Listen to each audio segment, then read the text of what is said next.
சங்கீதம் 95:6 நம்மை உண்டாக்கின கர்த்தருக்கு முன்பாக நாம் பணிந்து குனிந்து முழங்கார் படியிட கடவோம் வாருங்கள் என்று இந்த வசனம் சொல்லுகிறது. இந்த வசனத்தின் அடிப்படையிலே பார்க்கும் பொழுது அதனுடைய முதல் பகுதியை பாருங்கள். நம்மை உண்டாக்கின கர்த்தருக்கு.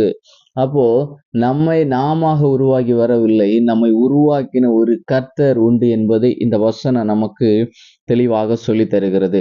நம்மை உண்டாக்கின கர்த்தருக்கு முன்பாக, அப்படி என்றால் நமக்கு ஜீவனை தந்த கர்த்தருக்கு முன்பாக, நமக்கு பலனை தந்த கர்த்தருக்கு முன்பாக, நமக்கு ஆரோக்கியத்தை தந்த கர்த்தருக்கு முன்பாக, நமக்கு ஞானத்தை தந்த கர்த்தருக்கு முன்பாக, நம்மை பேச உதவி செய்த கர்த்தருக்கு முன்பாக, நல்லவற்றை கேட்க உதவி செய்கிற கர்த்தருக்கு முன்பாக நாம் என்ன செய்ய வேண்டுமாம்? பணிந்து குனிந்து முழங்கார் படியிட கடவோம் என்று சொல்லப்பட்டிருக்கிறது. அப்படிப்பட்ட தேவனை, அப்படிப்பட்ட கர்த்தரை நாம் ஆராதிக்க வேண்டும், அவரை துதிக்க வேண்டும் என்பதைத்தான் இங்கே குறிப்பிடப்பட்டிருக்கிறது. அப்படி அவரை துதிக்கும் பொழுது நம்முடைய மனதில் இருக்கிற பாரங்கள் நீங்கும், நம்முடைய வாழ்க்கையிலே ஒரு பணிவு வரும், ஒரு அன்பு வரும்.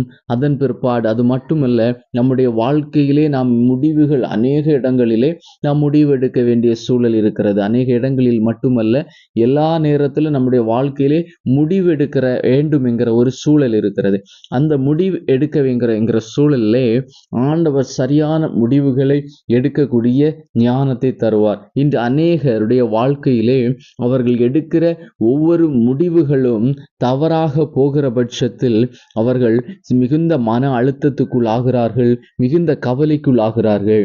அதை மாற்றுவதற்கு ஒரு எளிமையான வழி, நம் கர்த்தரை பணிந்து குனிந்து முழங்கால் படியிட்டு அவரை தொழுது கொள்ளும் பொழுது அவர் ஒவ்வொரு நேரத்திலும் சரியான முடிவுகளை எடுத்து நடக்கக்கூடிய வழியை நம் ஒவ்வொருவருக்கும் தருவார்.